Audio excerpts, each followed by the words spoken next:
A photo so evil, it was never meant to be seen. Ladies and gentlemen, welcome back to the channel. Thank y'all so much for coming over. As you guys can see by the title, we are back on Mr. Ballin's channel. As always, I'll leave the link in the description for you guys. Just get on any video and click. For those of you who may be new to Mr. Ballin, I'm pretty sure the whole world knows him by now. Hey, shout out to all the good humans. We ain't gonna waste no more time. Let's jump right into it. Today, I'm going to share 3 progressively more unbelievable stories. Oh, 3 stories. And at the end of each of them, I will share the famous photo or photos that are associated with them. But before we get into those stories, if you're a fan of the strange, dark, and mysterious delivered in story format, then you come to the right place because that's all we do, and we upload once a week. So if that's of interest to you, please unpair all of the Bluetooth devices connected to the like button's phone. Also, please subscribe to our channel and turn on all notifications so you don't miss any of our weekly uploads. Okay, let's get into today's stories.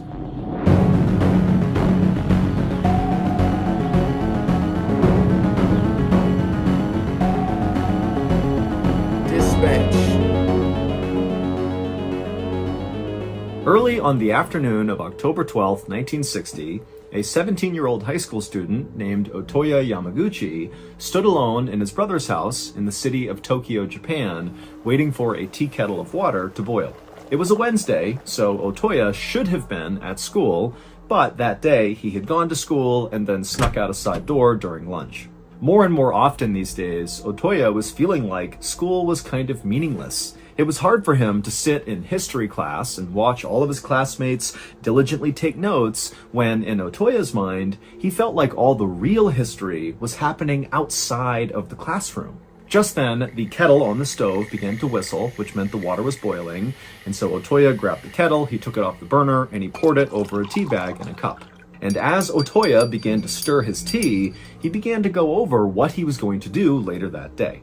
It was undeniable that Otoya had a very difficult afternoon in store. He had a meeting with a person who was very important, and during this meeting, Otoya would have to deliver some very bad news. In fact, this news was so bad that Otoya had decided what he was going to do was literally write down this bad news and hand deliver it. Now, Otoya had not quite figured out what he was going to write, but he knew whatever it would have to be perfect. For months now, Otoya had been trying to articulate this bad news that was really weighing heavily on him to his peers and to adults and to anybody who would listen, but nobody took Otoya seriously. Adults would look at Otoya and think, oh, that's just some kid, what he's talking about can't be serious, and when Otoya would talk to classmates, they would just kind of laugh at him. Otoya frowned and he looked out the window and he thought to himself, maybe this whole time I've been coming off as too angry when I talk about this bad news. Maybe I need to change the way I talk about it to sound more sincere. And as Otoya was thinking about this, he suddenly thought, oh my goodness, I know exactly what to write. And so Otoya abandoned his tea and ran over to his brother's desk. He grabbed a piece of paper and a pen and he started writing. Over the last year, Otoya had felt like he had really grown up and really started to find his true self. He had been raised in a very strict household.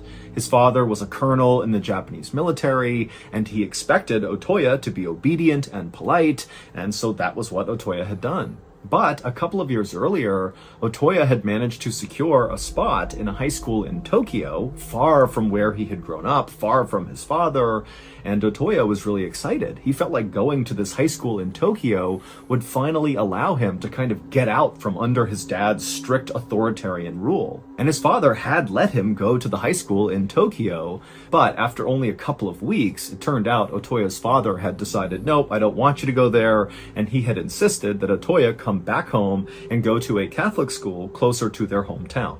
And it was at this point that Otoya, for the first time really in his whole life, he decided to push back against his dad. And so even though Otoya did come home, he did go to this Catholic school, as soon as he was home, he began constantly begging his dad to let him return to Tokyo, let him go back and live with his brother who lived in Tokyo, and let him go to the high school that he loved.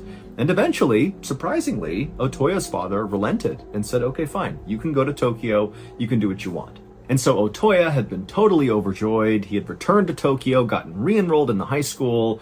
But after only a couple of months, Otoya had kind of lost interest in the school, and instead his focus had now shifted to politics. Otoya's brother, who Otoya lived with in Tokyo, was very into politics, and he was always taking Otoya to speeches and rallies, and very quickly Otoya had gotten into it. And eventually, Otoya began to think that his purpose in life was in politics, and he just didn't like the idea of having to wait until he graduated from high school to pursue that career ambition.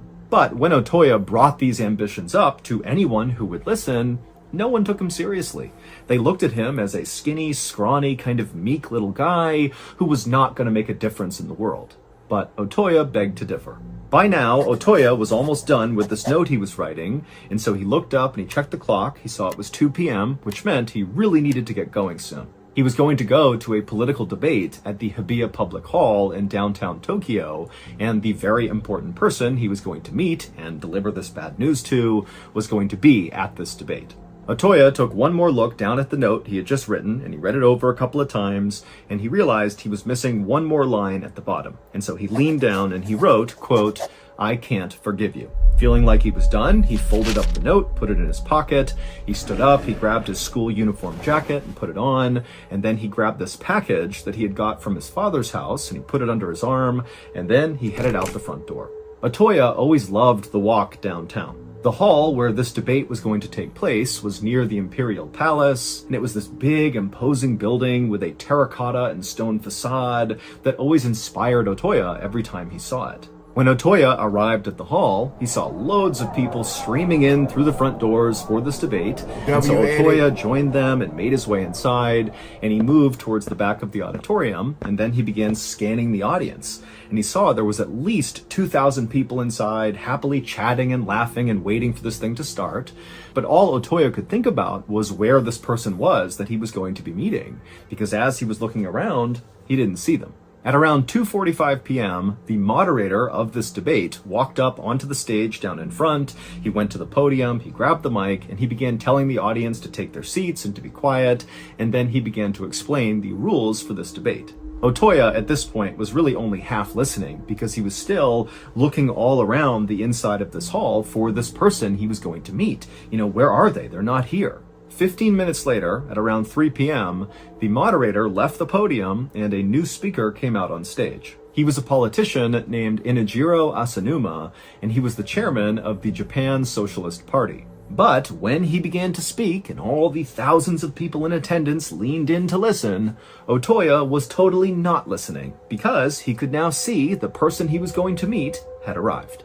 Careful not to cause a disturbance, Otoya moved from the back of the auditorium over to the side of the building, and he began walking up a side aisle, only stopping briefly near a trash can where he pulled out that package he had brought from his father's house, and he unwrapped it and he threw the wrapping away and held on to what was inside of the package. And then Otoya looked down at what he was holding, he took a deep breath, and then he looked up and broke into a run.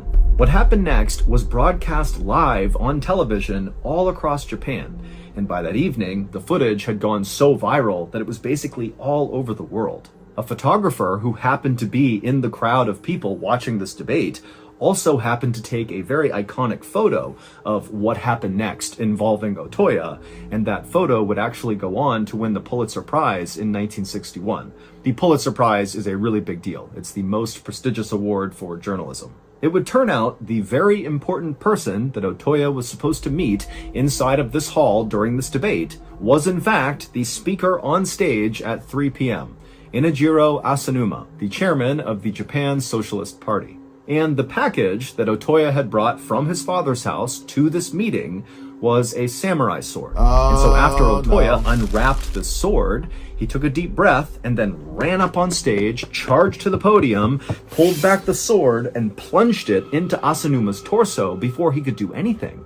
And the photographer out in the crowd who would win the Pulitzer happened to snap a photo right as Otoya was pulling the sword out of Asanuma and getting ready to stab him again. Onlookers would immediately rush the stage and tackle Otoya, but the damage was already done. Asanuma would pass away from his injuries within the hour. It would turn out Otoya, ever since moving to Tokyo, had become a radical right-wing ultranationalist. The note that Otoya had carefully penned and then folded up and put in his pocket before carrying out this assassination basically just said that Otoya did not hate Asanuma personally, but Asanuma was slowly transforming Japan into a communist country, and so Otoya could not forgive him for that. And so Otoya decided he needed to act. Otoya was immediately arrested, but 2 weeks later, while he was in prison, he would take his own life. Jeez, that's crazy to see that photo. There is like exactly one YouTube channel that I personally religiously follow. It's called Bedtime Stories, and it's like the most epic storytelling. And my goodness, if you're a fan of the strange, dark, and mysterious, you will be a fan of Bedtime Stories. They cover strange, crazy stories as well, and it's just masterfully done. But I'm not here today just to tell you how great Bedtime Stories is. I'm here today because I have an announcement. Bedtime Stories is starting a podcast, and it's going to fall under the Ballin Studios banner. We're working together. It's super cool. But here's the even bigger news. Not only is Bedtime Stories a brand new Ballin Studios podcast, it is live right now. New episodes of the Bedtime Stories podcast will air each week on Wednesday, but right now the first 3 episodes of the podcast are available wherever you get your podcasts. So go and mule kick the Bedtime Stories follow button right in the solar plexus and get hooked on them just like I did. But first, check out this clip from the trailer for Bedtime Stories. Turn off the lights. Get into bed. I'm. On a sunny afternoon in October of 2015, a 39-year-old bamboozle. On a sunny afternoon in October of 2015, a 39-year-old man named Richard Jones walked along the perimeter of the yard inside of the state prison in Kansas, where Richard was serving time for a robbery. Up ahead, Richard could see there was a small basketball court with one hoop on it, and on the blacktop were dozens of other inmates that were exercising and chatting and socializing, and Richard actually knew most of them because he had been in prison for 16 years now, and Richard was also a very likable guy who was very outgoing and personable, and so he made friends really easily, even in prison.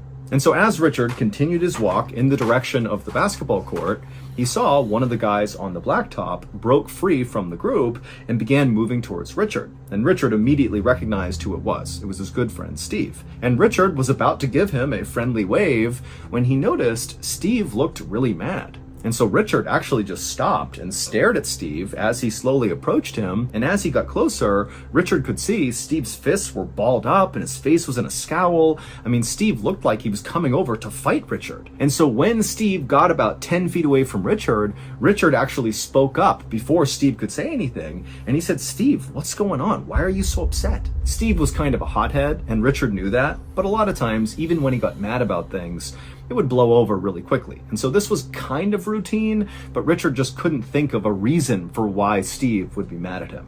And so Steve walks right up to Richard and he goes, "Oh, so now you want to talk to me?" Richard was immediately confused and kind of turned his head sideways and was like, "What?"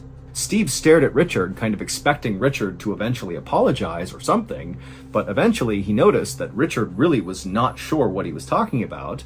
And so Steve was like, "This morning, I went up to you at the cafeteria line, I tried to talk to you, and you completely blew me off and walked away in front of a big group of people. That really embarrassed me and made me look bad."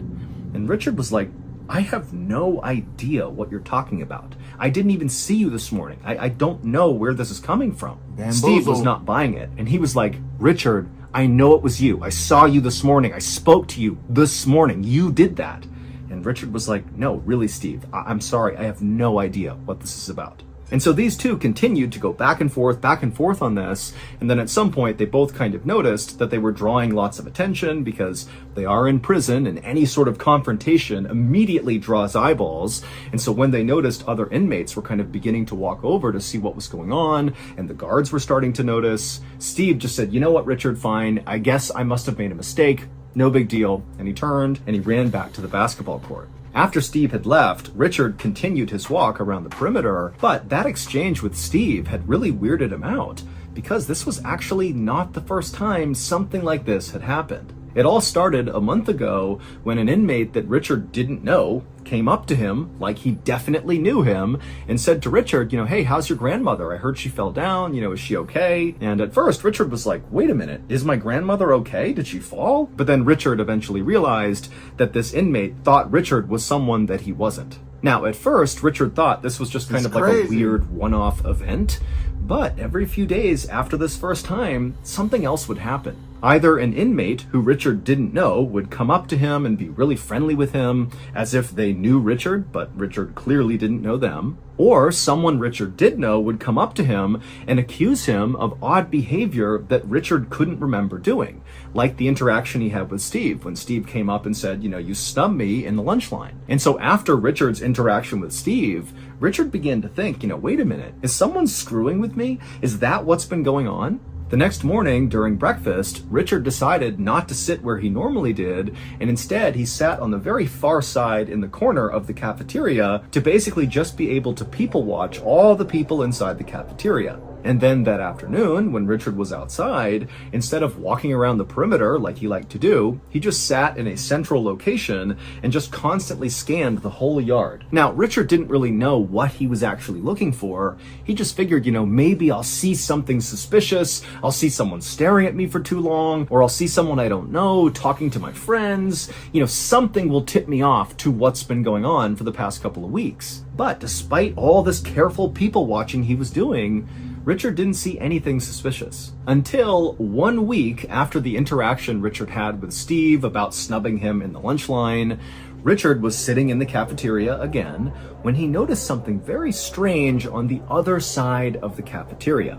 And when he saw it, he just stood up and stared, and he felt his heart starting to race faster, and he felt his breath speeding up, and Steve actually was sitting next to him and said, "Hey, Richard, what's going on?" And Richard couldn't even find the words. He just raised his arm up and pointed to the other side of the room. When Richard had originally been arrested 16 years earlier, it was for robbing someone in a Walmart parking lot. Richard had always claimed he did not do it, but multiple witnesses had pulled Richard out of a lineup saying, that's the guy. And the woman who actually got robbed told police she overheard the getaway driver yelling to Rick, the man who had robbed her, to get in the car so they could leave. And Rick is a nickname for Richard. Richard had insisted he was at a barbecue in another state at the time of this robbery, and so it really couldn't have been him, but the evidence was just overwhelming, and so eventually he was convicted. Richard had never been able to understand why. I've been trying not to pause, but there was nobody to back his story saying that he was at the barbecue in another state. That seems very odd to me, right? So many people 16 years earlier had insisted that he was the one who committed that crime. And more recently, he couldn't understand why his friends, like Steve, were accusing him of doing things that he didn't remember doing. But that night in the jail cafeteria, when Richard spotted something on the other side of the room, suddenly everything over the last 16 years made perfect sense. Richard really was an innocent man. He did not rob that woman in the Walmart parking lot. His doppelganger had. A doppelganger is someone who looks exactly like you, but they're not actually related to you. It's just genetic chance that somebody else on the planet looks just like you. And it just so happened that Richard's doppelganger, who was this man named Ricky Amos, so it just so happened as well that the doppelganger shared basically the same first name, Ricky and Richard. Well, this doppelganger, Ricky, just happened to be sent to the same prison that Richard was at for a totally unrelated crime. These two men have never met. There's no connection whatsoever. Please they just tell me look he got the same. out. And when Richard looked across the cafeteria and saw Ricky, it was like looking at a clone of himself, and it all clicked. All the people that were coming up to him saying, "You were doing this and acting weird." Well, those people, Stephen included, were actually interacting with his doppelganger, Ricky.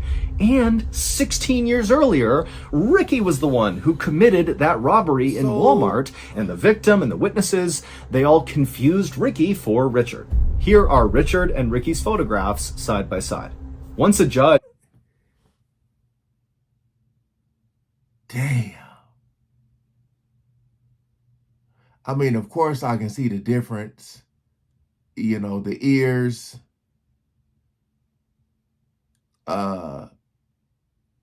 Sheesh, man.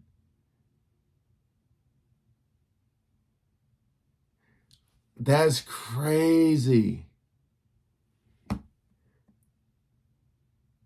I mean, they definitely can pass for brothers. Definitely. Like if he was to say this is my twin brother, I would believe him. But you can definitely see a difference. You know, even twins look different when you start to really stare at them. Was made aware of this situation and saw the two photos side by side, he knew the police had made a mistake. Damn. Even the prosecutor who had tried Richard in the robbery case supported his release. Richard was freed in 2017 and got a $1 million settlement from the state. As for the doppelganger, Ricky Amos, he was never actually tried for the robbery 16 years earlier because by the time they figured out he was the robber, the case was too old to try. Only $1 million? I'm gonna need a little bit more than that. You done took 16 years of my life? On the evening of March 15th, 2018, a 55-year-old man named Gian stumbled out of this fine dining restaurant in downtown Singapore and promptly threw up on the sidewalk. Pedestrians jumped back to get out of the way, and a woman in high heels and a beautiful fancy dress mumbled something insulting about how drunk Gian must be.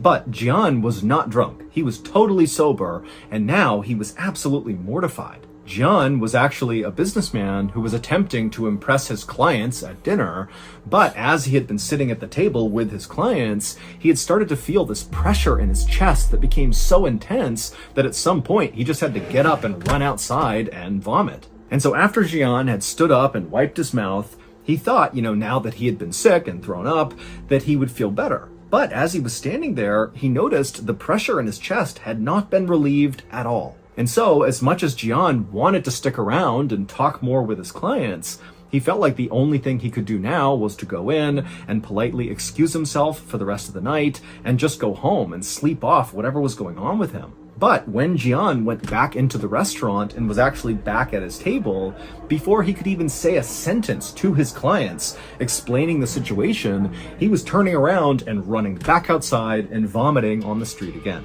At this point, Gian knew something was definitely wrong, and so he didn't have time to tell his clients what was going on. He just needed to get to a hospital. And so he sprinted across the street, got in his car, and began driving. When he got to the hospital, he was so scared about what was happening to him that he actually parked his car crooked in the spot and left his door open as he sprinted towards the emergency room. And then once he was inside the hospital, he ran up to the receptionist and tried to tell them what was going on, but he literally couldn't speak. And then he just collapsed in a chair right nearby. Now, the hospital was extremely busy, but all the nurses could tell whatever was going on with this man, it could not wait. And so they ran over to him, they lifted him up, they put him on a stretcher, and they wheeled him into a private exam room. And then once he was in there, they began taking his vitals, and also they began assessing him, looking for some sort of trauma on the outside of his body that could explain what was going on with him, but they couldn't find anything. And so after they were sure that Gian was stable, he was breathing okay, his heart rate was okay, he just couldn't speak, but he was going to be okay, the team decided that the next thing they should do would be to give him a CT scan. A CT scan is a specialized type of imaging that can show what's going on inside someone's body. It's like a really detailed X-ray. And after they gave Gian a CT scan, his results were baffling. There was this solid, fairly large, white object that was lodged at the base of Gian's esophagus. Your esophagus sits below your throat and above your stomach. It's basically the tube that food goes through to get to your stomach. Right. But whatever was stuck inside of Gian's esophagus was not something that looked like food. It actually kind of looked like a human hand. Now, the doctors had no idea what this thing was, and you gotta remember that they really don't have much information here. All they know is this middle-aged guy who's dressed really well has come running into the hospital, he can't speak, and he's collapsed. And here we are, he has this obstruction in his esophagus. And so even though the doctors really had no idea what they were dealing with, what they knew is they had to get this foreign object out of Gian. So they wheeled Jian into the operating room for emergency surgery, and then at some point a doctor came in with this long skinny tube that had a camera at the top of it. Their first step for this operation was putting this camera down into Jian to see what this thing was that was stuck inside of his esophagus. And so after Jian was prepped for surgery, the doctor with this camera began snaking it down Jian's throat until finally the camera could actually see this white object in his esophagus. And when the camera revealed what this thing was, the entire medical team in the operating room just gasped. They could not believe what they were looking at. To understand what they were looking at, we have to go back several hours. That night, Jian had decided he really wanted to impress his wealthy clients. And so he had decided to take them to this very special restaurant that none of them had been to, and he wanted them to try a very special and very rare dish that this restaurant sold. It was called sanakji. Sanakji is a Korean delicacy that is very popular in certain circles. But it's also very dangerous. Every year in South Korea, at least 6 people die from eating sanakji. Because sanakji is just a living octopus. You literally eat the octopus as it's moving around, and the risk of it getting stuck in your throat is pretty high. And so as Jian is trying to eat this living octopus, the octopus decided it didn't want to be eaten, and so it flailed its tentacles around, and finally its suckers lodged onto his esophagus, and that's where it stopped. Now, we don't know how long this octopus remained alive inside of Jian's esophagus, but we know it was alive at least for a little bit, because after Jian managed to swallow it down, it kept wriggling around and grabbing and trying to escape, and that's what created that intense pressure in Jian's chest and kept causing him to go vomit. And so when the doctors put that camera down Jian's throat, they saw a whole octopus. The octopus was removed from Jian's esophagus, and 2 days later, Jian was discharged, fully recovered. It's unclear if Jian ever tried sanakji again.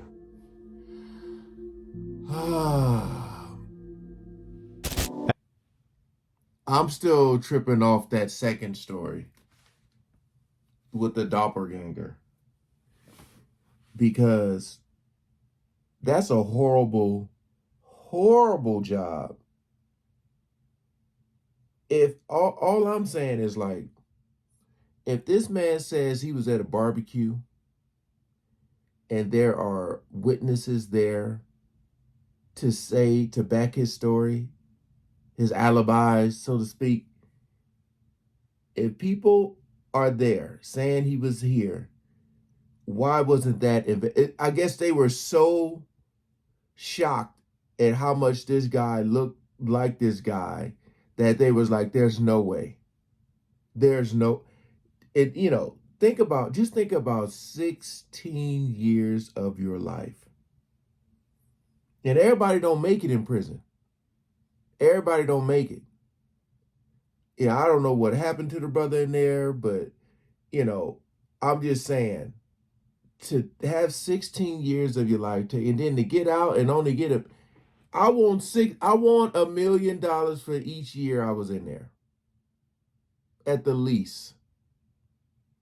Cash. No, you know what I mean? Like, think about that. Like, what do they say? We're sorry for the inconvenience. Like, come on, man. Ain't no way. But shout out to Mr. Ballin for the story. Appreciate you guys coming over and watching, man. Peace out.